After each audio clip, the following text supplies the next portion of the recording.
소개받은 정재우 목사입니다. 제가 그 설교 말씀을 준비하면서 언제 찾아뵀든가 한번 제가 전에 왔던 기록을 보니까 작년 11월 말이더라고요. 3개월 만으로 3개월 만에 다시 불러주셔서 하나님 말씀을 오늘 전하게 됐는데 교회 역사를 제가 알면 알수록 너무 귀한 교회에 저같이 자격 없는 자가 말씀을 증거하게 돼서 하나님께 감사할 뿐이고, 오늘 저녁에 하나님께서 준비하신 그 은혜가 여러분 각자에게 있기를 그렇게 마음속에 간절히 기도하며 기대합니다. 제가 기도하고 같이 하나님 말씀 전하도록 하겠습니다. 하나님, 제가 가장 연약한 순간에 있습니다. 하나님, 제가 하나님 앞에 범죄한 것도 하나님이 아십니다. 하나님, 제가 여기에 있는 다른 모든 형제 자매들보다 의로워서가 아니라, 하나님, 제가 더 믿음이 좋아서가 아니라 하나님의 종으로 이 시간에 주의 말씀을 그냥 증거하길 원합니다. 하나님, 성령님 이 안에 임하시옵소서. 더 깊게 임하시고 더 넓게 임하시고 우리의 마음을 적셔 주시옵소서. 우리의 굳어진 마음을 깨뜨려 주시옵소서. 우리가 하나님을 더 사랑할 수 있도록 주여 사랑의 영을 부어 주시옵소서. 하나님, 저의 부족한 입술, 저의 강팍한 마음을 치료하시고 제가 말씀을 잘 증거할 수 있도록 성령님 도와주시옵소서. 예수님의 이름으로 기도하였습니다. 아멘. 오늘 말씀은 누가복음 15장 말씀입니다. 누가복음 15장 24절에서 32절의 말씀 같이 한 목소리로 읽겠습니다. 같이 한 목소리로 읽겠습니다. 시작. 이 내 아들은 죽었다가 다시 살아났으며 내가 잃었다가 다시 얻었노라 하니 그들이 즐거워하더라. 맏아들은 밭에 있다가 돌아와 집에 가까이 왔을 때에 풍악과 춤추는 소리를 듣고 한 종을 불러 이 무슨 일인가 물은데 대답하되 당신의 동생이 돌아왔음에 당신의 아버지가 건강한 그를 다시 맞아들이게 됨으로 인하여 살진 송아지를 잡았나이다 하니 그가 노하여 들어가고자 하지 아니하거늘 아버지가 나와서 고한데 아버지께 대답하여 이르되 내가 여러 해 아버지를 섬겨 명을 어김이 없거늘 내게는 염소 새끼라도 주어 나와 내 벗으로 즐기게 하신 일이 없더니 아버지의 살림을 창녀들과 함께 삼켜버린 이 아들이 돌아오매 이를 위하여 살진 송아지를 잡으셨나이다. 아버지가 이르되 예, 너는 항상 나와 함께 있으니 내 것이 다 내 것이로되 이 내 동생은 죽었다가 살아났음에 내가 잃었다가 얻었기로 우리가 즐거워하고 기뻐하는 것이 마땅하다 하니라. 아멘. 성도님들, 저는 설교 경험도 짧지만 설교자로 쓸 때에 성령이 충만하고 또 그 말씀이 나는 이미 살고 있어. 그렇기 때문에 이 말씀을 증거할 수 있다. 이런 마음이 들 때도 있었습니다. 그런데 오늘 제가 이 말씀을 증거하는 것은 제가 이 말씀을 살고 있어서가 아니라 요즘에 제가 아까도 목사님과 잠깐 대화하며 나눴는데 요즘이 제가 그래요. 요즘에 제가 오늘 제목이 묵은 신앙을 밭갈라. 우리 다 같이 제목을 한번 읽어볼까요? 시작. 묵은 신앙을 밭갈라. 묵은 신앙을 밭갈라입니다.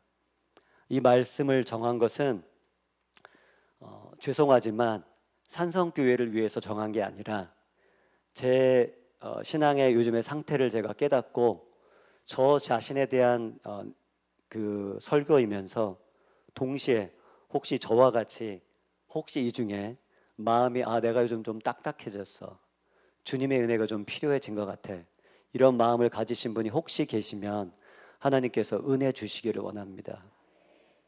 오늘 하나님께서 제게 주신 말씀의 제목은 묵은 신앙을 밭갈라입니다. 묵은 신앙을 밭갈라. 여러분 너무나 잘 아는 오늘 얘기 무슨 얘기인지 다 아시죠? 여기서 오늘 얘기가 모른다, 그분은 묵은 신앙이 아닙니다. 돌아온 탕자의 얘기를 모른다, 이건 정말 초짜죠, 초짜. 그런 분은 이 얘기가 혹시 필요 없을지도 모르겠어요. 근데 우리가 하나님 은혜를 많이 누렸는데 저희가 어찌 살다 보니까 나이를 먹는 것처럼 신앙도 묵게 되는 것 같습니다. 그러면 제가 여쭤보겠습니다. 묵은 신앙, 즉 제가 이제 오늘 묵은 신앙은 결국 집에 있던 큰아들, 집탕이라고 하죠. 집안에 있던 탕자, 집탕. 집탕의 신앙이 묵은 신앙인데, 여러분 그 돈 가지고 멀리 나가서 돈 탁 써버리고 돌아온 탕자를 저희가 돌탕이라고 하고, 집에서는 아버지를 열심히 섬기는 것 같았지만 실제로는 방황하면서 집에서 수많은 그런 걱정과 근심으로 자기를 찌르며 기뻐하지 아니하며 아버지를 섬겼던 그 집안에 있던 탕자, 집탕이라고 하잖아요. 그럼 이 돌아온 탕자와 집안에 있던 탕자, 돌탕과 집탕, 그게 뭘 의미할까요? 돌아온 탕자는 뭘 의미하고 집안에 있던 탕자는 뭘 의미하는지 대부분 다 아시죠? 생각해 보셨죠? 돌아온 탕자가 누구입니까? 새신자입니다. 사실은 하나님을 떠나 있던 인생이 돌아왔으니까 돌아온 탕자잖아요. 그럼 집탕, 집에 있던 탕자는 누구입니까? 맏아들? 기신자, 초신자가 아니라 기신자. 좀 신앙이 좀 된 사람, 좀 오래된 신앙을 가진 사람인 것 같아요. 또 어떻게 생각해 보면 돌아온 탕자, 어떤 사람이 돌아온 탕자입니까? 저희가 신앙생활 잘 하다가 우리 마음이 주님을 떠나요. 몸은 교회를 나오는데 내 마음은 세상을 겉돌고 있어요. 방황하고 있습니다. 회개하려고 해도 회개가 되지 않고 정말 죄악 가운데 살다가 예배도 예배답지 않게 드리다가 그러다가 하나님께 어떻게 해서 은혜로 돌아옵니다. 그리고 눈물 콧물 다 쏟고 회개하게 되죠. 그래서 돌탕은요, 회개한 신자, 초신자일 수도 있지만 다시 아버지 앞으로 돌아온 회개한 신자, 그렇잖아요. 그럼 집탕은 뭘까요? 집탕은요, 잘 보면 회개할 게 없다고 생각하는 거예요. 아, 나 요즘 잘 나가, 내 믿음 괜찮아, 누가 나만큼 믿음 생활 하겠어? 야, 나 바쁜데 이렇게까지 신앙생활 하잖아, 하나님 저 좀 잘 좀 지내고 있죠? 이렇게 회개할 게 전혀 없어 라고 생각하는 분이 사실은 너무 귀한 신앙이죠. 너무 귀할 거예요.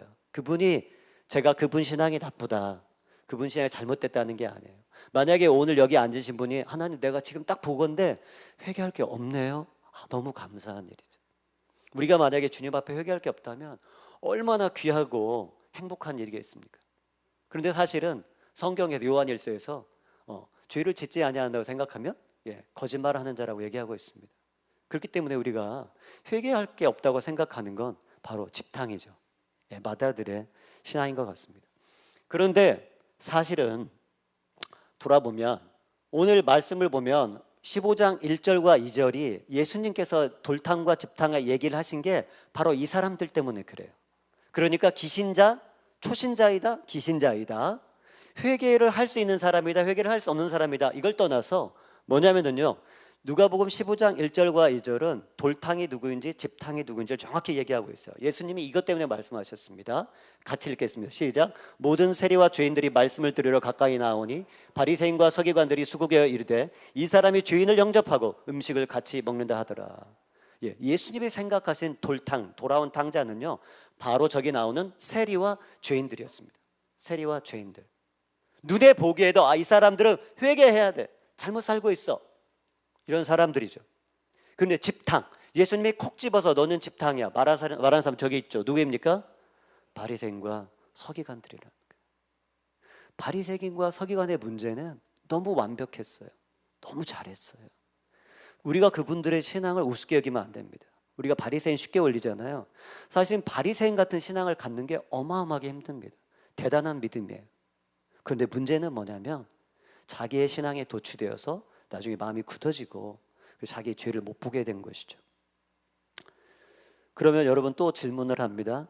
돌탕과 집탕 중에 누가 행복할까요? 여러분 지금 스스로 나는 돌탕인가 집탕인가, 지금 내 마음의 상태가 나는 돌탕인가 집탕인가. 그리고 또 하나는 돌탕과 집탕 중에 누가 행복할까 한번 생각해 보세요. 누가 행복할까요? 돌탕? 저 뒤에 돌탕 대답 나오셨어요. 집탕이 행복하다. 뭐가 돌탕이 행복해? 집탕이 행복하지. 생각하기 나름이겠죠. 예, 초신자는 구원의 감격이 있어요. 우리 다 그럴 때 있었잖아요. 너무 기뻐가지고 야, 나 같은 놈이 주님을 알게 되다니, 나 같은 짐승 같은 놈이, 나 같은 벌레 같은 놈이 주님을 알게 되다니, 막 눈물 콧물 다 쏟고 구원의 감격이 있었잖아요. 그때 행복하죠. 그런데 우리가 남편과 아내도 그런데 계속 그 사랑으로 못 가잖아요. 그러니까 집탕이 꼭 행복하다고 보기는 어려울 것 같아요. 살다 보면 저희가 부부간의 사랑도 막 뜨거워서 사는 게 아니라 사는 거잖아요. 그처럼 주님을 따라가는 사랑도 집탕이 그럴 수밖에 없는 건, 우리가 오래 신앙생활을 하다 보면 뜨거운 초신자 때의 사랑은 없지만 주님 안에 평안을 누리고 평안한 가운데 하루하루 이렇게 살아가는 것, 그것도 행복한 거 아니겠습니까? 그런데 저는 초신자가 더 좋다, 기신자가 더 좋다, 이거를 말하려는 게 아니라, 오늘 제가 지난 한 1, 2월 동안 제 신앙을 다시 봤어요. 야, 내가 선교사로 미국 나간 거 아무것도 아니구나. 내가 한때는 목숨을 버리겠다고 한 거 아무것도 아니구나. 내가 오늘 어떻게 사는가가 너무 중요한 거구나. 그걸 깨달았습니다. 그래서 제가 오늘 말씀을 준비한 거는, 우리가 함께 하나님 앞에 나의 신앙을 한번 점검하고, 하나님 지금 내 모습이 어떤 겁니까? 보여주십시오. 성령님 어두운 내 눈을 열어주셔서 내가 지금 어떻게 하고 있는지, 어떻게 하루하루를 사는지 보여주십시오 라고 하기 위해서 이 말씀을 준비했습니다. 여러분 스스로에게 질문해 보세요. 나는 돌탕인가? 나는 집탕인가? 여러분의 첫사랑은 언제였습니까? 주님에 대한 첫사랑은 언제였습니까? 그리고 그 사랑은 언제까지 지속되었습니까? 질문해 보십시오. 여러분이 주님을 만나 너무너무 가장 행복했던 그때와 지금을 한번 비교해 보세요. 여러분의 현재의 주님에 대한 사랑은 어떠하십니까? 그런데 어제 밥 먹은 걸로 오늘 배부를 수가 없어요. 오늘은 밥 안 먹으면 배고픈 거예요. 오늘 내가 주님을 온 마음을 다해 사랑하지 않으면 내 인생은 힘이 없는 거예요. 오늘 내가 온 마음을 다해 주님을 의지하고 있지 않으면 나는 아무것도 아닌 거예요. 우리의 신앙은 예전에 머물러 살 수 없어요. 오늘 내가 중요한 겁니다. 그런데 내가 집탕인가 돌탕인가 구별하는 게, 첫 번째는 내가 주님을 얼마나 사랑하는가. 내가 주님을 가장 사랑했던 때와 현재는 어떻게 다른가 한번 질문해 보십시오. 두 번째는 집탕인지 아닌지를 한번 점검해 보세요. 두 번째는 자기의입니다. 자기의.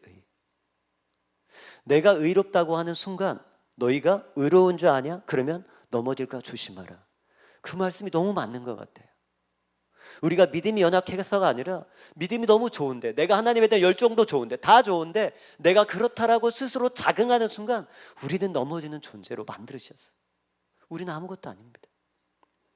내가 여러 해를, 큰아들이 뭐라고 합니까? 내가 여러 해를 아버지를 섬겨서 어김이 없었다. 내가 아버지 말 어긴 게 하나도 없어요. 나는 너무 순종하는 아들이야. 그리고 그날도 밭에 있다가 돌아왔다 그랬어요. 밭에 오래 있다가. 이 아들은 아버지를 위해서 열심히 일했습니다. 그리고 어김이 없었죠. 이것 때문에 자기도 모르는 사이에 나의 의를 믿는 자기의가 마음속에 깊어진 거예요. 좀 이따 얘기하겠지만 자기의가 깊어지면 깊어질수록 그거는 하나님에 대한 의에 대한 확신이 아니라 나의 의에 대한 확신이 깊어지면 병드는 것입니다. 그거는 좋은 게 아니야. 나는 고칠 게 없어, 난 잘 살고 있어, 나는 의로하고 하는 건, 그거는 확신이 아니라 병드는 것입니다. 영적 병이 드는 거예요. 왜냐하면 실제로 그렇지 않기 때문에. 그리고 자기의의 결과가 무엇입니까? 마음과 영이 서서히 무감각해져 죽는 거예요. 자기 동생이 몇 년 만에 죽었다가 살아왔어요. 몰골이 어떻겠습니까? 근데 전혀 기쁨이 없어요. 인간으로서의 마음을 다 상실해버린 거예요. 그게 집탕들의 특징입니다. 그건 제 얘기입니다. 제 얘기. 여러분, 그래서 여러분은 언제가 오래된 신앙으로 생각하십니까? 제가 여기서 돌탕 집탕 얘기하고 초신자 기신자 얘기하니까 신앙이 언제가부터 집탕이 될까요?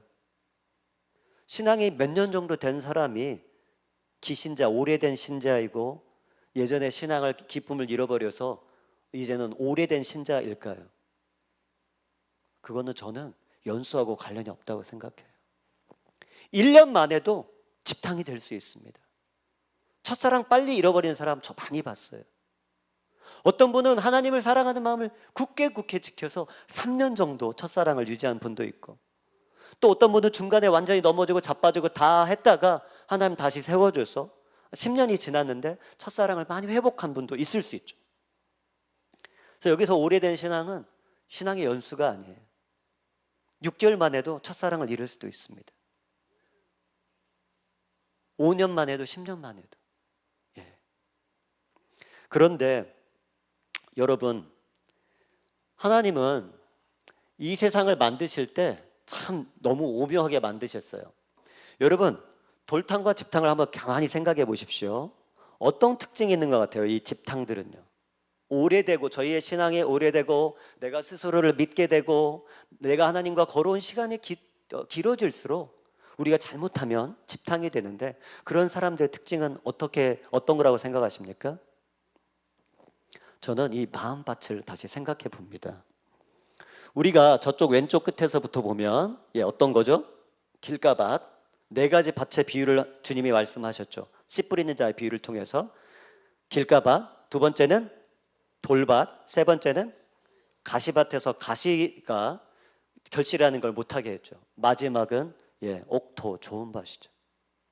그런데 저것은 어떨 때에는 어떤 사람의 어떤 영적인 특성, 지속적인 거, 그 사람의 영원히 영속적으로 지속되는 어떤 한 사람의 마음의 토양일 수도 있고요. 동시에 저희는 저 4가지를 왔다 갔다 할 수 있다는 것입니다. 하나님께서 이 세상을 만드셨을 때 참 오묘하게 만드셨고, 저희는 하나님이 지으신 첫 세상을 알지 못해요. 그때는요, 죽음이 없었고요, 질병도 없었고요, 눈물이 없었습니다. 모든 것이 완벽했습니다. 지금 저희 쭈글쭈글 주름 늘어갈까 봐 걱정하잖아요. 그런 게 없었어요. 처음 하나님 만드신 세상은요, 완벽했습니다. 그때는 농사하고 씨 뿌릴 필요도 없었어요. 저희가 어떻게 상상이나 하겠습니까? 근데 하나님께서 우리 인간이 타락하고 하나님을 떠나간 이후로 하나님이 나중에 노아 홍수를 통하여 심판하셨죠. 그 심판한 이후에 지금 우리가 아는 세상으로 변화된 거예요. 그래서 우리가 아는 세상은 저 4가지의 밭이 존재합니다. 그런데 저희가 아는 이 세상의 저 4가지 밭은 어떠한 특성이 있습니까? 마음밭, 아무리 옥토라 할지라도 그 마음밭을 날마다 기경하지 아니하면, 날마다 그 밭을 갈지 않으면 자기도 모르게 그 밭이 굳어진다는 거예요. 1년, 2년 그 밭을 그냥 방치해두면 온갖 잡초들이 자라나고 거기에는 더 이상 그 곡식을 재배할 수 없는 그런 마음밭이 된다는 거예요. 그것이 바로 우리 마음의 위험함입니다. 그리고 이렇게 밭을 경작하지 않으면 나중에 어떤 일이 벌어집니까? 그곳에는요, 아무것도 자랄 수 없고 영적 질병에 걸릴 뿐만 아니라 우리가 열매 맺을 수 없는 삶을 살게 되는 것입니다. 그것이 오래된 신앙의 무서움이에요.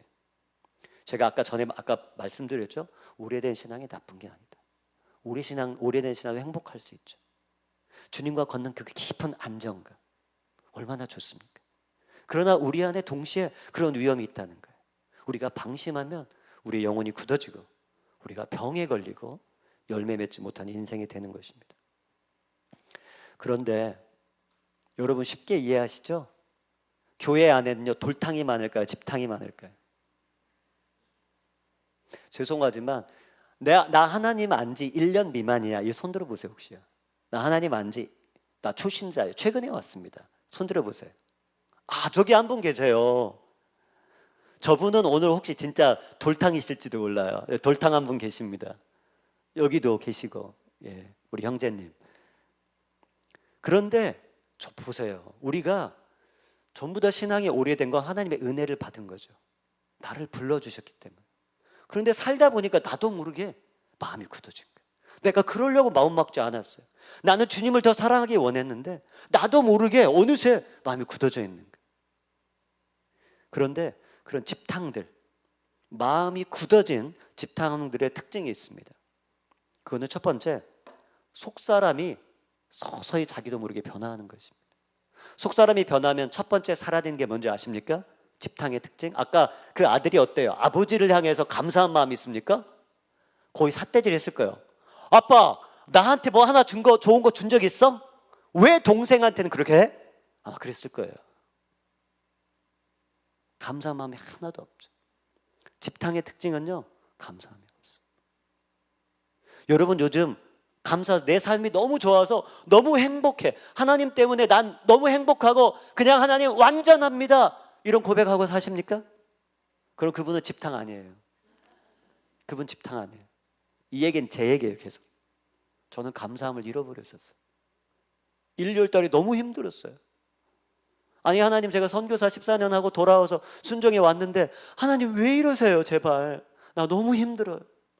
다 막힌 것 같아요. 어떻게 해야 될지 모르고 길을 찾았는데 하나님이 너 그만둬라 그거. 제가 몇 달 동안 기도해갖고 계획서에서 하나님 딱 하려고 하는데 하나님이 그만두라고 하시는 거예요. 마음이 너무 답답한 거예요. 저는 외양간에 갇혀있는 소 같아요. 나가서 뭘 하고 싶은데 하나님이 다 막아버리셨어요. 할 수가 없어. 그리고 집에서 계속 집안일하고 애 돌보고 빨래하고 설거지하고 집사람은 나가서 일하고 불평이 서서히 쌓이더니 감사한 마음이 사라지더라고요. 여러분, 이 감사가 얼마나 중요하냐면요, 여러분 감사가 없으면요 우리가 크리스찬 삶을 살 수 없어요. 근데 감사에도 등급이 있어요. 여러분, 그 감귤, 제가 얼마 전에 아내가 감귤을 저랑 항상 대현 홈마트, 저기 대현 홈마트 가시는 분, 대현 홈마트 가면 거기에 귤이 3등급이에요 3등급은 제일 싼데 이렇게 크고 맛이 없어요. 까보면 상한 것도 많고 딱딱하고 막 껍질도 딱딱하고 맛이 없죠. 3등급. 그런데 2등급은 조금 중간 크기인데 요건 좀 괜찮아요. 그다음 특등급은요 어떻습니까? 껍질도 얇고 먹으면 그냥 이게 입에 톡톡 터지면 별로 씹을 것도 없어요. 귤에도 등급이 있죠. 하나님이 우리의 감사의 등급을 탁 씹으면 등급이 있어요. 마지막에 감사하지 뭐. 어떻게 살아? 다 감사해. 그렇게 살면요 아버지를 기쁘게 할 수 없어요. 여러분 아십니까? 오늘 우리가 최선이에요. 제가 아까 찬양 부르다 깨달은 거예요. 주님이 나보다 더 강하시고 주님의 계획이 나보다 완전한데 내가 뭘 염려합니까? 여러분, 하나님이 오늘이 최선이 아니면 허락하시지 않습니다. 그분은 우리의 사랑하는 아버지이고 그분은 우리에게 가장 좋은 걸 주기 원하세요. 근데 우리 안에 그 마음이 없는 거예요. 간신히 그 얘기하는 감사가 아니라 내 마음 가장 깊은 곳에 나 같은 죄인은 난 죽었어야 되는데, 나는 감옥에 갔어야 되는데 나 같은 놈을 살리신 그 아버지, 그 감사를 잃어버리는 거예요. 속사람이 변화하면 사랑이 굳어집니다. 사랑이 없어집니다. 감사가 없어지고요, 사랑이 없어져요. 내 주변 사람들이 귀찮아져요. 가족이 부담스러워져요. 길거리에서 나를 스쳐가는 잃어버린 영혼이 안타깝게 느껴지지 않아요. 사마리아 여인은요 돌탕이잖아요. 사마리아 여인은 행복했어요. 주님을 만나는 순간 자기 죄가 벗어지니까 길거리로 나가서 막 외치고 돌아다녔어요. 저는 사마리아 여인만 또 못할 때가 너무나 많았습니다. 사랑이 없어지면 주변에 지나다니는 영혼들이 불쌍하지가 않은 거예요. 여러분, 우리는 집탕이 되기가 너무나 쉽습니다. 속사람이 변화되면 기쁨이 없어집니다. 모든 질병이 죄에서 오지 않습니다. 그러나 많은 질병이 죄에서 옵니다. 그 중에 가장 큰 죄가 뭐냐면 감사하지 않는 거고 기뻐하지 않는 거예요. 여러분, 우리가 기뻐하지 않으면 하나님의 영광을 나타낼 방법이 없어요. 여러분이 회사에서나 집에서 기뻐하지 않으면 하나님의 영광이 드러나지가 않아요. 우리가 그리스도인인 걸 아무도 알지 못할 뿐더러 그리스도인이라고 하면 더 부끄러운 거예요. 내가 기뻐하지 않기 때문에. 내 영혼의 가장 기쁜 곳이 기뻐하지 않을 때는 하나님의 영광을 드러낼 방법이 없어요. 그리고 많은 질병이 기쁨을 잃어버릴 때 옵니다. 집탕이 돼서 속사람이 변화되면 감동이 별로 줄어듭니다. 그 감동은요, 하나님에 대한 감동뿐만이 아니에요. 인생의 감동이 줄어들어요. 여러분, 정말 하나님을 만나면 시인이 됩니다. 정말 하나님을 만나면 노래를 부르게 돼 있어요. 정말 하나님을 만나면 생명이 다시 살아나기 때문에 모든 것이 살아 움직이고 감동이 있게 됩니다. 근데 만약에 그런 감동이 줄어들고 있으면 우리의 마음이 딱딱해지고 있는 거예요. 그리고 감동받지 말아야 될 것에 감동받아요. 아무것도 아닌 드라마를 보며 감동받고 있는 거예요.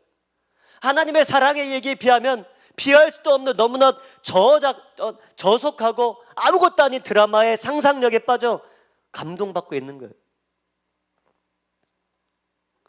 집탕이 돼서 속사람의 변화가 생기면 일어나는 특징 중에 하나가 열정이 없어집니다. 열정이 없어져. 삶에 불같이 쏟아넣을 열정이 사라지는 거예요. 하나님이 우리를 그렇게 만드셨어요. 우리는 예수 그리스도로 채워질 때에만 흔들리지 않고 쪼개지지 않고 나눠지지 않고 그리고 온전히 인생을 하나에 집어넣을 수가 있어요. 근데 우리가 예수 그리스도를 사랑하는 것이 없고 그러면 열정을 상실하게 돼 있습니다. 여러분, 아침에 일어나기 힘든 분 있습니까? 마음이 굳어진 것입니다. 주님이 우리 안에 들어와서 새 생명을 주면 아침에 일어나는 게 너무 산뜻할 수밖에 없어요. 그분이 분명히 여러분의 영과 육을 회복시킬 것입니다. 그분이 분명히 여러분을 치료하실 거예요. 날마다 소망이 되실 거예요. 주님의 이름이 무엇입니까? 믿음, 소망, 사랑. 주님이 소망이세요. 그분이 우리 안에 있으면 소망이 있기 때문에 아침에 벌떡벌떡 일어나게 되어 있어요. 집탕이 되면 속사람의 변화 중에 하나가 용서가 힘들어집니다. 용서, 주님 저 노력하고 있어요. 저 인간만큼은 절대 용서가 안 돼요. 주님 용서를 모르는 겁니다. 예, 500데나리온 500달란트 빚진 사람 아시죠? 저희의 용서는요, 주님의 용서에 비하면 비교할 수 없는 거예요. 모르는 거예요. 집탕이 되면 교회 안에서 지금까지는 마음에 일어나는 거였어요. 교회에서 어떤 것이 됩니까? 목사님들이 누구 하나 딱 결석하면 가슴이 덜컥합니다. 왜 그래요? 병이 심각한 거예요. 주일 예배가 아무것도 아닌 것 같죠? 주일 예배를 못 참석하게 하려고 사단이 온갖 개교를 하는데 탁 걸린 거예요. 주일 예배 가지마 턱 걸리는 거예요. 그럼 어떻게 됩니까? 이제 중병에 들어가죠. 그거는 사소한 것이 아닙니다. 주일 예배는 선택이 아니에요. 안식일을 기억할 그날을 거룩하게 하라. 그것이 생명의 기름을 주님 분명히 하셨어요. 여러분, 요즘 예배 갈까 말까 이런 마음 넣죠? 사단이 지금 미끼로 채려는 거예요. 예배가 시들해집니다. 집탕이 되고 나면 내가 살아나요. 내 안에 주님이 사는 게 아니라 내가 너무 왕성해져요. 그럼 어떻게 됩니까? 예, 주님이 역사하지 못하니까 내가 살아나서 화를 잘 내요.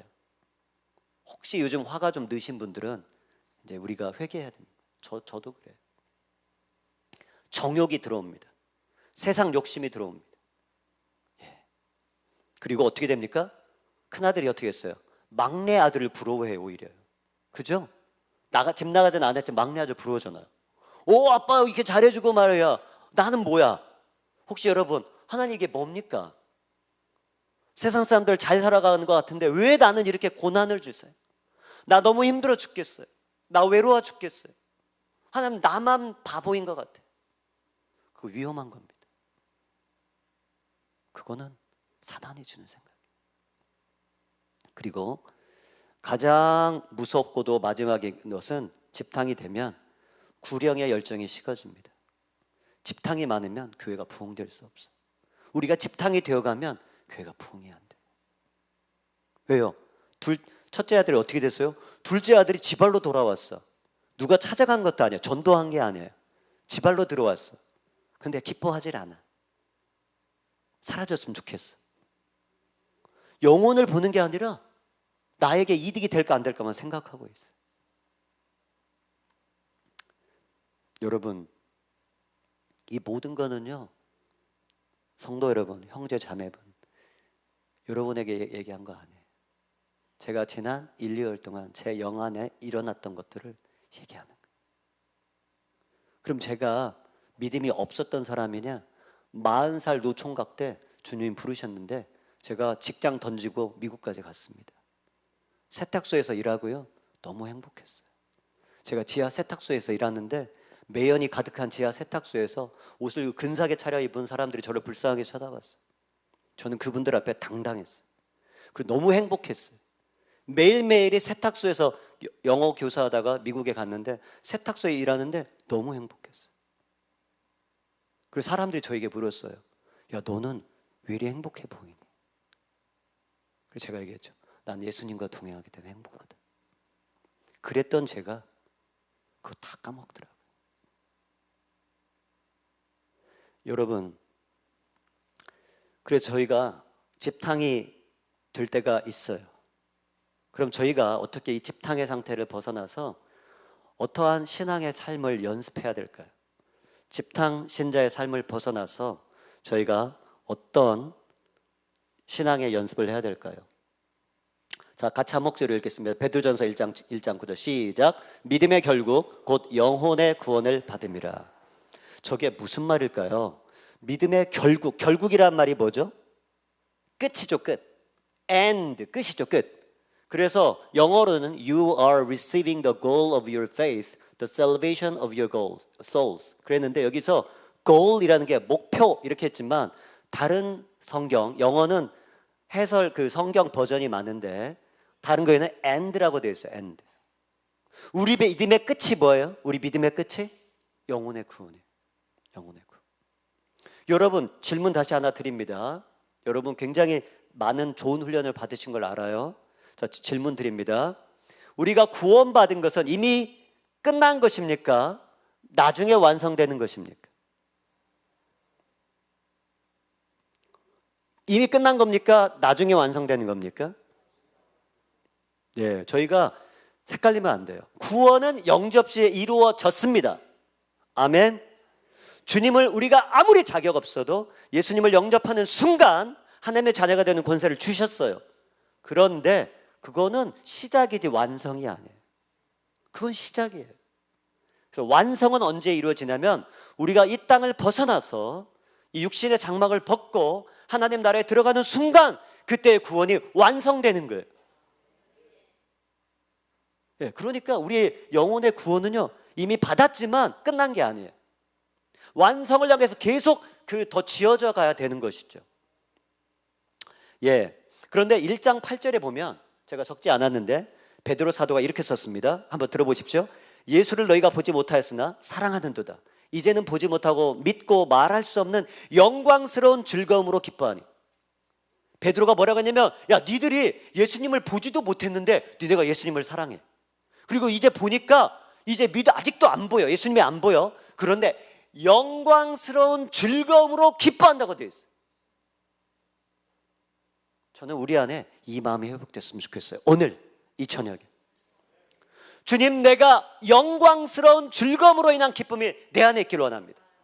내가 세상에 다른 것이 아니라 내 직장이 좋아서가 아니라 내 학벌이 아니라 내 외모가 아니라 내 가정이 아니라 다른 어떤 것이 아니라 하나님, 내가 다른 어떤 걸로 자랑할 수 없는 죄인인데 내가 주님으로 인해 내가 그 영광, 사람들은 모르지만 사람들은 내가 누구인지 모르고 사람들은 나의 가치를 모르고 사람들은 나를 멸시할지라도 하나님이 나를 아시기 때문에 그 영광으로 인한 즐거움이 내 안에 있어서 기뻐하겠다는 그런 마음이 이 안에 회복되기를 원합니다. 그래서 여러분, 저는 이걸 생각해 봤습니다. 영혼의 구원, 우리가 믿음의 결국이 영혼의 구원, 우리 죽는 날 완성된다면 그게 어떤 모습일까? 그럴 때 이런 생각이 들었어요. 여러분 그거 아시죠? 따다단 따다단, 그 로키 권투해가지고 챔피언 되잖아요. 챔피언이 영광이 영원합니까? 우리가 사는 세상은 챔피언은요 잠깐이에요. 야구, 농구 아무리 스타들도 나왔다가 잠깐 반짝였다가 사라지죠. 그게 세상의 영광입니다. 근데 우리의 영광은 그런 게 아니에요. 우리의 영광은 그런 게 아니에요. 지금 챔피언이고 하나님 나라 들어갈 때 챔피언의 자세로 들어가야 돼요. 우리가 그렇게 살아가는 거예요. 나는 챔피언이야. 사람들이 몰라도 나는 금 면류관을 가지고 있어. 사람들은 몰라도 나는 금 트로피를 가지고 있어. 그 영광을 가지고 지금도 가지고 있고 하나님 나라 들어갈 때까지 그 자세로 사는 거예요. 영광스러운 즐거움으로 기뻐한다는 거예요. 그런데 우리가 그 마음을 지키고 싶죠. 우리가 그 뜨거움을 지키고 싶은데 그 우리 힘에 달려있지 않은 것 같아요. 전 제가 넘어지지 않을 줄 알았어요. 주님 이렇게까지 이 눈먼 장님의 눈을 벗겨주시고 나를 이렇게까지 사랑해 주신 주님을 내가 사랑하겠습니다라고 했는데 어느 순간 약해진 거예요. 그 주님을 사랑하는 마음도 우리 안에 있는 것 같지 않아요. 그래서 여러분, 방심은 금물입니다. 우리 오래된 신앙 감사한 겁니다. 주님과 평안히 거하는 거 감사한 겁니다. 그러나 우리가 스스로를 점검해서 첫사랑으로 계속 돌아가야 돼요. 그래서 에스겔서 33장 13절은 오래된 신앙에 대해서 이렇게 경고하고 있습니다. 시작. 가령 내가 의인에게 말하기를 너는 살리라 하였다 하자 그가 그 공의를 스스로 믿고 죄악을 행하면 그 모든 의로운 행위가 하나도 기억되지 아니하리니 그가 그 지은 죄악으로 말미암아 곧 그 안에서 죽으리라. 그냥 어설픈 신앙을 가진 사람이 아니에요. 의인이었어요. 의인. 그런데 의인이라는 것을 믿고 스스로 자기의 의에 도취되어서 있으면, 죄를 지으면 그 죄에서 죽어버린다는 거예요. 무서운 경고죠. 옛날의 의를 기댈 수 없다는 거예요. 옛날의 신앙을 기댈 수 없다는 것입니다. 여러분, 우리 아무리 때 빼고 광내도요, 저도 오기 전에 막 머리 감고 왔잖아요. 더럽게 안 보이려고. 집에서 제가 이렇게 얌전히 있겠습니까? 머리도 엉클어지고 막 눈곱도 끼어 있고 그렇죠. 그런데 저희가 아무리 때 빼고 광내도 어때요? 하루 한나절 돌아다 오면 냄새 납니다. 우리는 그런 존재예요. 우리 영혼도 똑같아요. 아무리 우리가 거치장을 아름답게 하고 괜찮은 척 해도요, 우리 영혼은 더러워집니다. 날마다 주님께 돌아가야 돼요. 나는 주님 당신이 필요합니다. 아니면 죽습니다. 나는. 그게 우리 안에 필요한 거예요. 여러분, 차도요 아무리 조여도 헐거워집니다. 기계들 아무리 열심히 갈고 닦아도요 헐거워집니다. 그게 우리 사는 세상이에요. 하나님 그렇게 만들어 놓으셨어요. 옛날 신앙은 신앙이 아닙니다. 지금 내가 어떠한지가 그게 문제입니다. 자, 여러분, 그러면 우리가 때로는 집탕이 되기 때문에 영적 갱신이 필요하죠. 그런데 영적 갱신이 왜 어려울까요? 영적 갱신 쉽습니까? 어렵습니까? 어려워요. 그건 왜냐하면 우리의 삶이 무저항이 아니기 때문에 그래요. 다시 한번 절 따라 해볼까요? 삶은 무저항이 아니다. 저항이 많아요. 내가 주님을 사랑하지 못하게끔, 내가 주님을 따라가지 못하게끔, 내가 더욱 거룩한 사람이 되지 못하게끔, 내가 열매 삼는 사람이 못하게끔, 우리 교회가 성장하는 걸 방해하는 그러한 수많은 것들이 있는 것입니다. 저항이 있어요. 첫 번째 저항이 무엇입니까? 우리의 나쁜 습관이에요. 이거는 영적인 것보다 습관의 문제도 사실 큽니다. 아까 우리 조 목사님하고 저녁을 오기 전에 먹으면서 서로 아버님이 어떠셨는지를 얘기를 잠깐 했는데, 저희 아버님은 담배를 오래 피셨어요. 나중에 주님을 믿었는데 담배만은 못 끊으셨어요. 술을 많이 드시고 그러다가 술은 끊으셨는데 담배는 끝내 못 끊으시다가 담배를 너무 많이 피셔가지고 나중에 이 혈액이 탁해지잖아요. 그래서 어느 날 갑자기 심근경색으로 57세에 돌아가셨습니다. 제가 지금 55세예요. 그러니까 제가 아버지가 제 나이 근처 때 돌아가셨죠. 저희의 나쁜 습관은요, 저항이 큽니다. 주님을 안다고 고쳐지는 게 아니에요. 저희가 나쁜 습관, 예를 들면 뭡니까? 음식 먹는 거. 여기 음식 잘 조절 못하는 분이 혹시 계시는데 오늘 주님의 은혜로 나는 끊을 수 있다 믿고 구하시기 바랍니다. 음식 조절 못하잖아요. 음식 조절 못해서 죽는 사람이 코로나보다 더 많습니다. 그럼 코로나 무섭다고 생각하죠? 아닙니다. 음식이 더 무섭습니다. 운동 결심하지만 운동하십니까? 잘 안 되잖아요. 수면에 대해서 잘못 습관된 분들, 약물 중독, 커피도 약물 중독입니다. 갑상선 항쟁에 있는 분이 커피 먹으면 굉장히 해롭습니다. 빨리 피곤해지는 분이 커피를 먹잖아요. 졸음 깨려고. 그건 좋은 방법이 사실 아닙니다. 우리가 중독돼 있죠. 아니면 수많은 어떤 다른 것들에 중독돼 있어요. 나의 나쁜 습관들. 그 다음 어떻습니까? 우리 영적 갱신이 어려운 게 또 이유가 또 하나는 죄성이에요. 죄성. 우리가 죄악된 세상 가운데 태어나서 죄악된 우리의 부모님, 우리를 사랑했지만 죄에 있던 우리 부모님들에게서 우리가 어릴 때 우리도 모르게 악한 습성들이 있어요. 굉장히 질투하고요. 굉장히 우리말로 저주하고 판단하고 우리 안에 악한 죄성들이 많습니다. 하나 되지 못하고. 저는 우리 애들 기르다가요 깜짝깜짝 놀라요. 제가 저희 애들을 얼마나 열심히 기른지 몰라요. 진짜로. 저랑 있는 날은 매일 아침에 예배 드리고 성경 말씀 1시간 읽게 하고 얘네들 포기하고 일반 학교 안 보내고 크리스찬 대안학교 보냅니다. 제가 걔네들 새벽에 데려주고 저녁 올 때 졸면서 죽으려 그래요. 용인으로 보냅니다. 제가 그 고생을 왜 할까요? 아이들을 주님 앞에 똑바로 기르려고. 그런데도요 우리 애들이 서로를 대할 때 보면요 얼마나 이기적인지 그리고 얼마나 자기중심적인지 그리고 그렇게 가리켜도 변화 안 돼요. 우리 안에 깊은 죄성인지. 그리고 마지막으로 제일 중요한 게 영적 갱신이 어려운 거는 우리의 나쁜 습관들, 삶의 습관이 있어요. 안 고쳐져요. 잠을 어릴 때부터 많이 잔 사람은요 잠 조금 자면 죽는 줄 알아요. 새벽기도 못합니다. 왜냐하면 그 붙잡혀 있어 여기. 난 자야 돼. 그리고 나의 습관, 나의 죄성. 그다음 주변 사람들의 이제 영적 공격이 있는데 영적 공격은 사단이 하는데 우리의 생각으로 들어오거나 감정으로 들어오기 때가 너무 많아요. 그래서 구별하지 잘 못하죠. 사단이 훅 집어넣습니다. 그러면요 주변 사람, 특별히 가까운 사람 통해 많이 합니다. 교회 사람, 집에 있는 식구들, 주변 사람과 환경을 통해 사단이 공격합니다. 그럼 어떻게 돼요? 일어서려다 훅 주저앉는 거죠. 한번 일어서려다 넘어지는 거예요. 막 일어서려면 정신없습니다. 몇 개월이 가거나 몇 년이 가버려요. 인생을 낭비하는 거죠. 사단의 공격에 대해서 이렇게 얘기합니다. 아가서 2장 15절 읽겠습니다. 시작. 우리를 위하여 여우 곧 포도원을 허는 작은 여우를 잡으라. 아가서는 주님과 성도의 사랑을 그렸습니다. 언뜻 보면 남자와 여자 사랑인 것처럼 낯뜨거운 것들이 있는데 그게 아니라 아가서는 하나님과 우리 성도의 사랑을 정말 깊게 표현한 거예요. 그런데 거기에 여우가 한 마리 있다는 거예요. 포도원이 결실되고 포도가 열매를 맺으려면 포도가 마지막 결실기가 중요한데 여우가 담을 헐고 들어와서 포도를 다 망쳐버리는 거예요. 그게 누구라는 거예요?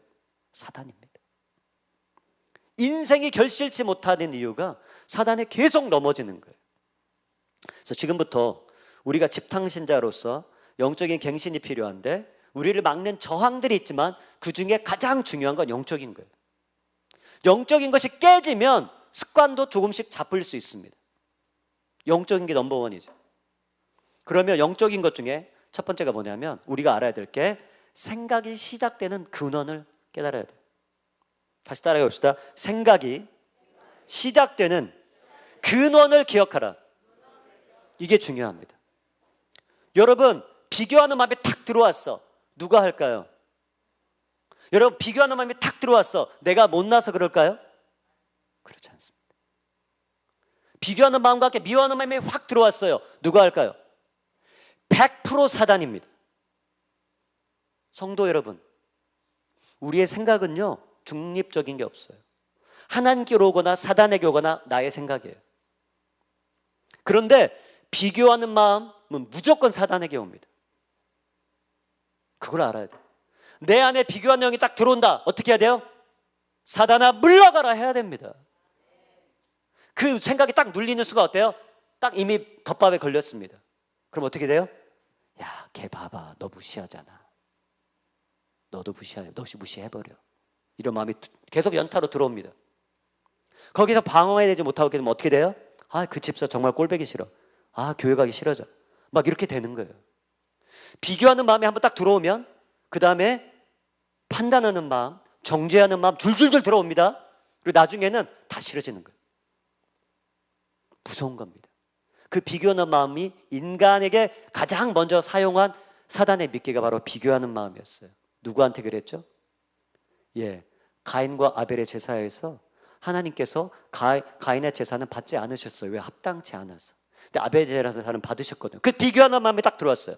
그때에 회개했어야 되는데 회개하지 않고 비교해버렸어요. 그 영을 탁 집어넣습니다, 사단이. 그러니까 어떻게 돼요? 동생이 미운 거예요. 나중에 어떻게 했어요? 살인하는 마음이 들어왔어요. 예, 아무도 없는 들녘에 가서 동생을 돌로 쳐 죽여버렸습니다.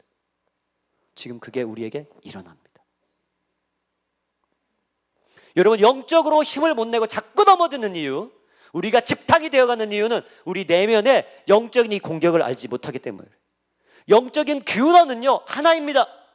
하나님이 우리의 그 영의 근원이시고, 그리고 그곳에 떨어져 나간 사단이 또 하나의 우리의 영적인 근원이 돼버렸어요. 그 근원은 너무나 분명합니다. 비교는 100% 사단에게 옵니다. 자, 비교의 뒤에는 뭐가 있습니까? 사실은 교만의 영이 있습니다. 그래서 사단은 교만의 영입니다. 사단 전체가 한마디로 요약하면 교만입니다. 그래서 내 안에 교만한 마음이 딱 들어오면 이미 엄청나게 위험한 거예요. 사실은 몇 년씩 손해볼 수 있어요. 인생 몇 년 낭비하는 건 그거는 너무 쉬운 겁니다. 넘어가는 순간 이 교만의 영이 딱 들어오면 나는 괜찮은데 저놈이, 나는 괜찮은데 왜 네가, 이 말 딱 들어오면요 끝나는 겁니다. 그때 어떻게 해야 돼요? 나 같은 죄인을 빨리 찾아야 돼요. 내가 누구인지. 교만의 마음이 딱 들어오면 그 다음에 뭐가 들어옵니까? 판단한 마음이 들어요. 난 이만큼 괜찮은데 너 왜 그것밖에 못해? 나는 이 정도 하는데 너 왜 맨날 그래? 그렇게 판단하죠. 그 다음 뭐야? 너가 잘못했어. 정죄하죠. 그리고 어떻게 합니까? 그리고 이제 자기 의에 도취되는 거예요. 그러면서 자기 의에 도취됐는데 상황을 보니까 어려운 일들이 터져요. 그럼 어떻게 됩니까? 이제 하나님께 불평하죠. 감사의 마음이 사라지고, 예, 낙심하게 되고. 보십시오. 이 모든 게 하나의 근원에서 나옵니다. 내가 죄인임을 망각하는 순간 끝나는 겁니다. 그래서 첫 번째는 영이 시작되는, 생각이 시작되는 근원을 기억해야 되고, 두 번째는 영적 공격에 무너진 나의 영역이 무엇인지를 빨리 깨달아야 돼요. 이 시간에 성령님께서 지금 이 시간에 제가 말씀을 증거하며 기도합니다.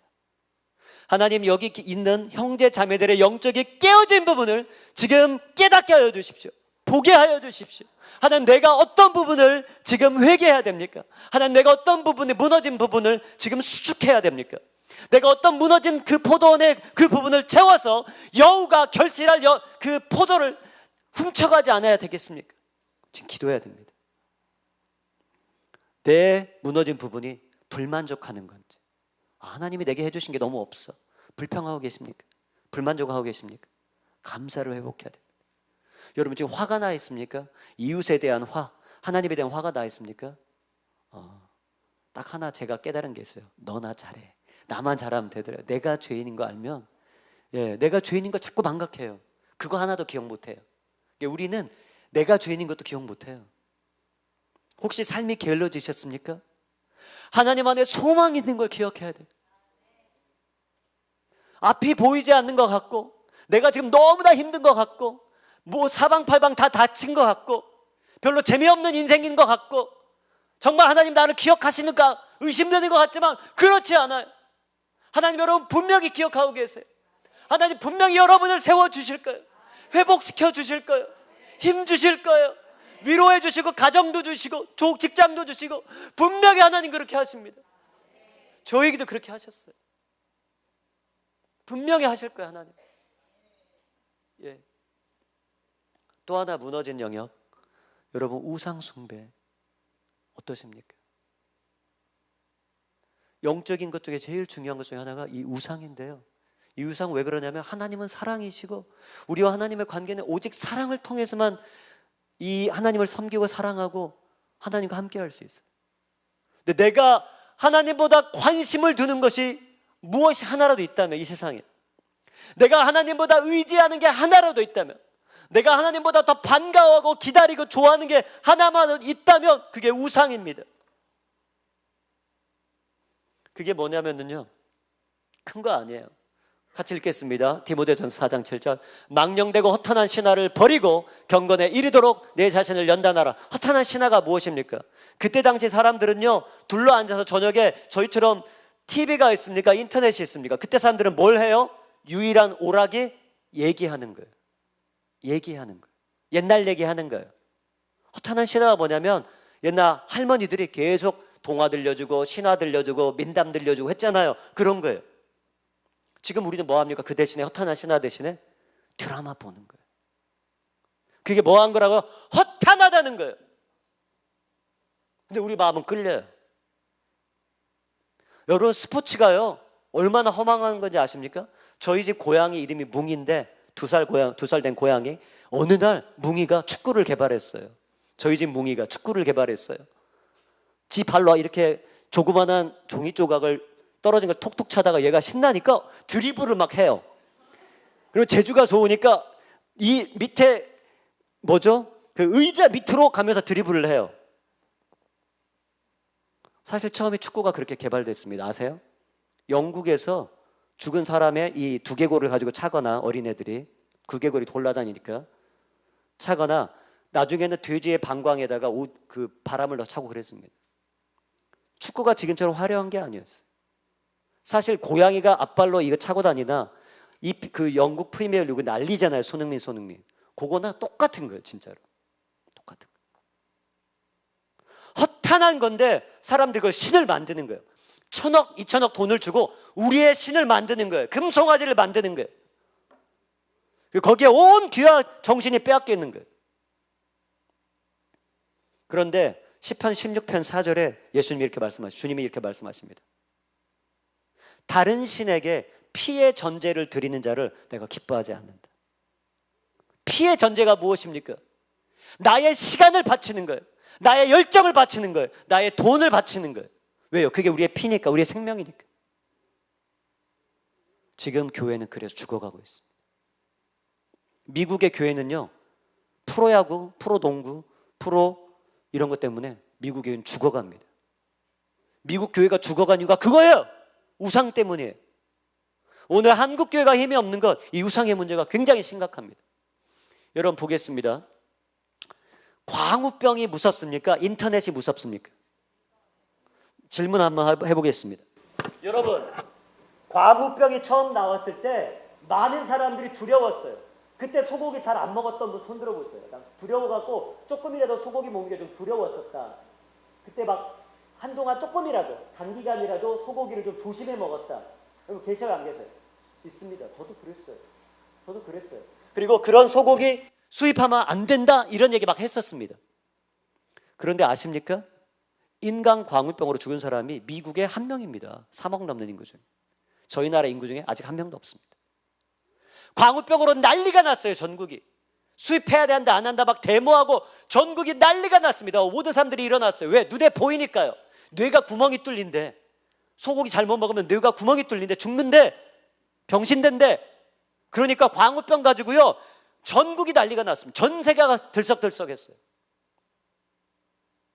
요즘 인터넷 얼마나 무서운 줄 아십니까? 요즘 사람들은요 인터넷이 없으면 살질 못해요. 미국 청소년들은 하루에 7시간 봅니다. 하루에 7시간. 우리나라 청소년들은 얼마 전에 5시간을 나와 있는데 비슷할 거예요. 제가 지금 부끄러운 얘기고 요즘 조심스럽지만, 제가 요 가르치는 아이들을 요즘 얘기를 해보니까 너희들 주말에 뭐하냐. 제가 지금 어떤 학교에서 영어를 가르치는데, 거기에서 영어를 가르칩니다. 그런데 그 아이들에게 너희들 토요일 일요일 뭐하니? 그랬더니 20시간 정도 오락한대요. 금토일 3일 중에 20시간을 하면 하루에 몇 시간입니까? 7시간 내지 8시간. 금요일 날은 오후에 돌아가니까 하루에 10시간씩 하는 거예요. 미친 세상입니다. 부모들이라 다를까요? 저는 그렇게 생각하지 않습니다. 요즘 30대, 40대 전부에 이것에 매여 삽니다. 아무런 생각이 없습니다. 아무런 생각의 깊이도 없습니다. 미래를 바라보지 못합니다. 죽어 있어요. 영이 전부 다 조종당하는 걸 몰라요. 광우병이요? 아무것도 아닙니다. 인터넷과 미디어는요, 저는 이렇게 부르고 싶어요. 21세기의 흑사병이다. 살아있지만 다 죽어 있어요. 왜요? 우리 안에 우상이 있기 때문에 넘어가는 거예요. 내가 돈을 더 사랑하기 때문에 스포츠를 좋아하는 거예요. 여기 스포츠 좋아하는 젊은 친구들, 손흥민이 만약에 여기에서 돈 한 몇천만 원만 받고 일한다고 생각해 보세요. 손흥민 절대 안 봅니다. 똑같은 실력을 가진 손흥민도 여기서 5천만 원 요 정도 평범한 직장인처럼 받고 그럼 우리가 그 경기 보겠습니까? 안 보는 거예요. 그런데 1년에 1,000억을 버는 거예요. 금송아지가 된 거예요. 그 사람들 그 파워에 끌리는 거예요. 드라마의 주제가 뭡니까? 전부 다 실장님이잖아요. 사장님. 내가 주님보다 세상을 더 사랑하는 거예요. 내가 주님보다 세상의 것들을 더 원하는 거, 내 마음 깊은 곳에. 예. 그럼 이제 어떻게 해야 될까요? 저희가 이러한 영적인 문제들이 있구나. 내 생각의 근원, 나를 자꾸 넘어뜨려 하는 생각이 심어주는, 사단이 심어준 생각이 있고, 그래서 내 안에 이미 깨트려져서 불평, 불만하고 시기하고 미워하고 하나님 앞에 잘못 서 있는 부분이 있구나. 아, 또 내 안에 우상의 문제가 있구나, 심각해졌구나. 이런 거 아시잖아요. 그러면 우리가 어떻게 해야 될까요? 예. 그러면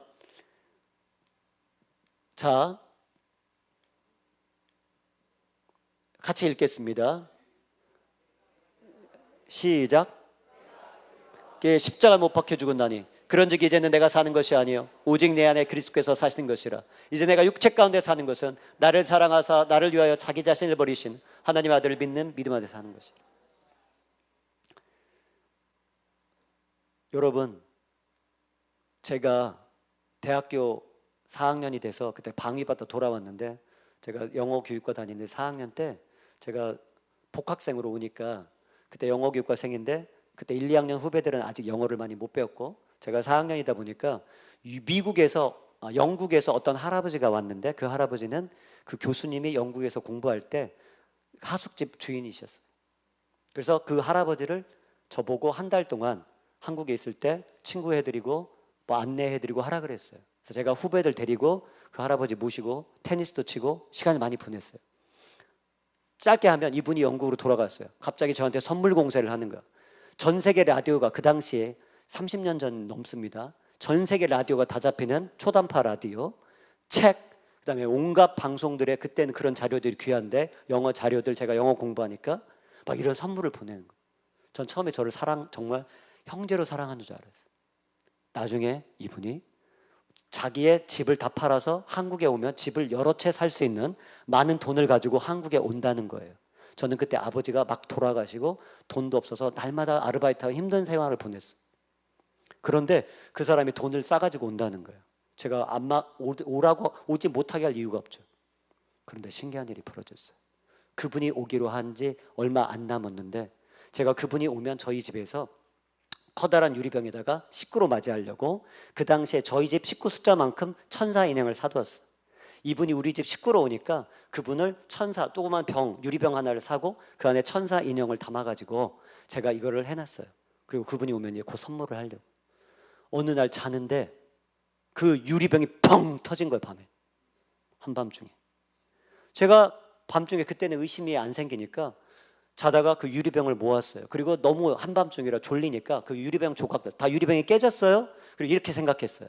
유리병 안에 하갈도 접어놓고 천사를 담아놨기 때문에 어떤 화학 용품들이 속에서 만나가지고 기체를 만들어서 압력에 의해서 터졌을 것이다. 이렇게 생각을 하고요. 또 잤어요. 2-5시간쯤 잤는데 그 유리 조각들이 다시 한번 뻥 터졌어요. 그때 제 안에 무서운 생각이 확 들었습니다. 왜 이럴까? 그리고 나서 제가 물어봤어요. 교수님한테. 교수님, 이런 일이 벌어졌습니다. 그랬더니 교수님이 그러는 거예요. 재우가, 그러면 영국에는 동성애자가 많은데 혹시 그 할아버지가 동성애자일 수 있다. 네가 한번 확인해봐라. 제가 전화했습니다. 동성애자라는 거예요. 제가 뭐라고 했을까요? 당신 오지 마십시오. 나는 당신을 친구로서 대한 거지 난 동성애자 아니다. 그때 제가 믿음이 있었습니까? 없었습니까? 저 믿음 별로 없었어요. 하나님 잘 몰랐어요.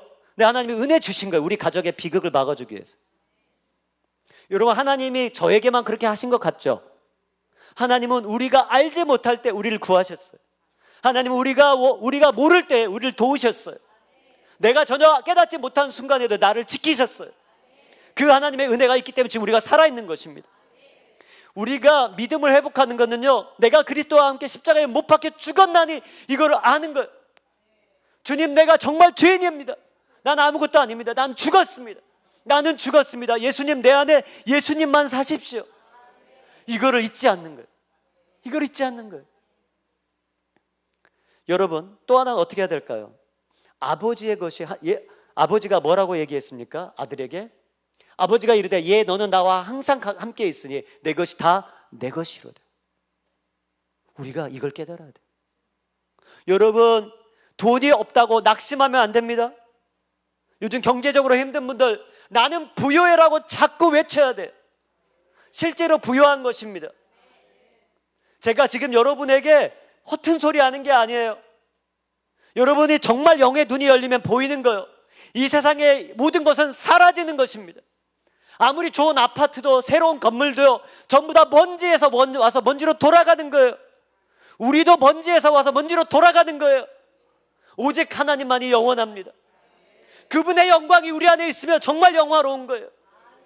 그게 부유한 것입니다.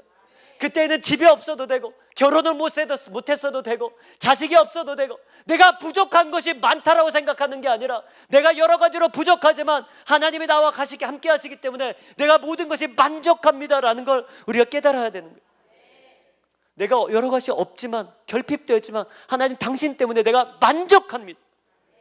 내가 깊이 만족합니다. 상등급 귤처럼 하나님 마음에 시원하게 하는 그런 진정한 감사. 아버지 감사해요. 나 같은 인간. 제가 그랬어요. 제가 결혼했는데 아기를 처음 주셨을 때요, 저는 결혼 못할 줄 알았거든요. 왜냐하면 제가 너무 악하게 살았어요. 제가 너무 더럽게 살았어요. 전 너무 죄인이었기 때문에 저는 결혼할 자신이 없었어요. 가정을 지킬 자신이, 저는 거룩한 사람이 아니었습니다. 저는 오직 악한 생각과 행위를 하며 저는 결혼 못할 줄 알았어요. 왜 나같이 악하고 더러운 마음으로 살면 가정을 어떻게 지켜?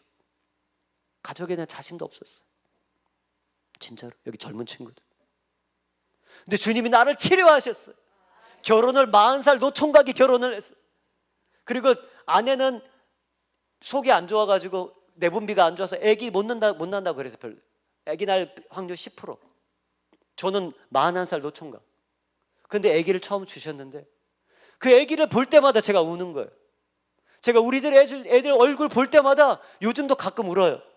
하나님, 나 같은 죄인을, 나는 받을 자격이 없는데 나 같은 죄인을 하나님 왜 사랑하셨어? 제가 그 애들 잘 기를 줄 아세요? 저 실수 많이 합니다. 애들을 무참하게 때린 적도 있었어요. 지금 후회하지만 제가 아버지로서 부끄러울 때도 많았어요. 노력하지만 넘어지는 제 자신. 저는 자격이 없는데 아버지로 만들어주셨기 때문에 우리 애들 보면 제가 감사한 거예요. 하나님, 나 같은 자를. 여러분, 하나님으로 인해 부유합시다. 하나님으로 행복하고, 하나님, 내가 하나님만으로 모든 것이 다 없어도 행복합니다. 그거를 우리 안에 회복시켜 주시기를 기도합니다. 영적 밭갈이를 한번 보겠습니다. 3가지로 딱 정리해서 얘기하고 마치겠습니다. 첫 번째는 은혜를 구하고 회개하십시오. 주님 사랑하고 싶어도 우리 사랑 못해요. 우리 변화하고 싶죠? 우리는 못합니다.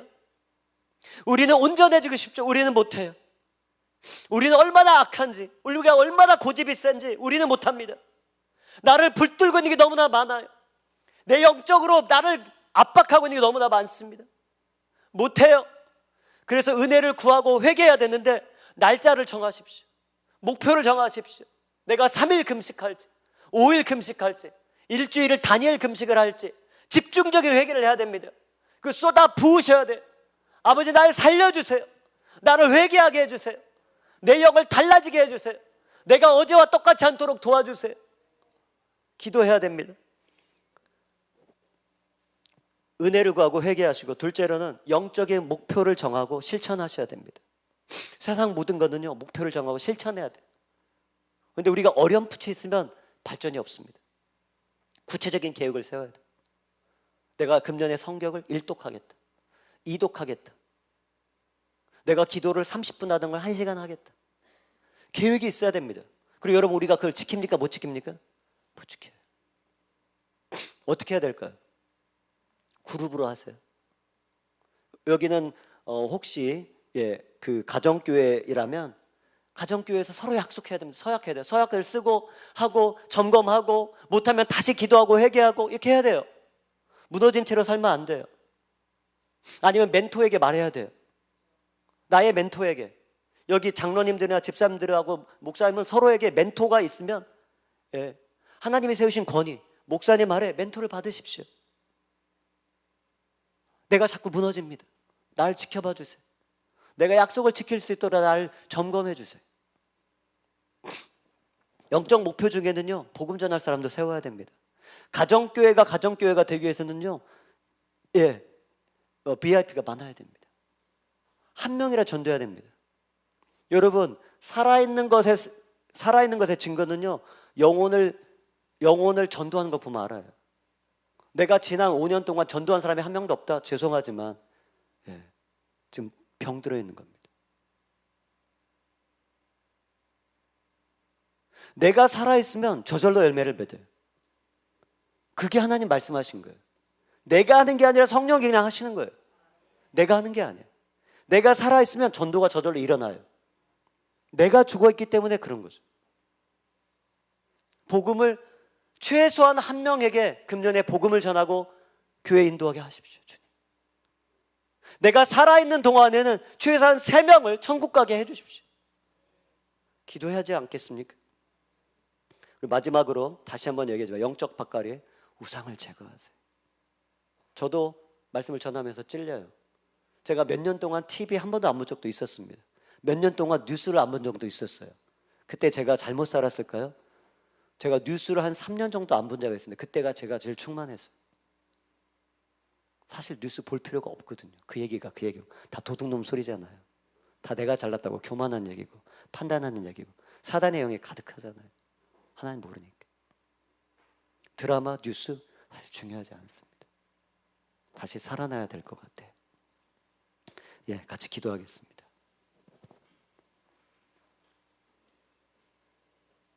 주님, 정말 자격 없는 죄인이 나의 신앙을 고백하였습니다. 이 말씀을 듣게 된 주의 사랑하는 자녀들, 이 시간에 만져주시옵소서. 강팍함이 물러가게 하여 주시옵소서. 사단이 붙들고 있는 강팍함이 풀어지게 하여 주시옵소서. 하나님, 부드러워지게 하여 주시옵소서. 하나님을 더 사랑하게 하여 주시옵소서. 하나님만을 사랑하게 하여 주시옵소서. 하나님의 생명에 가득 다시 채워질 수 있도록 도와주시옵소서. 우리 모두를 불쌍히 여겨 주시옵소서. 예수님의 이름으로 기도하였습니다. 아멘.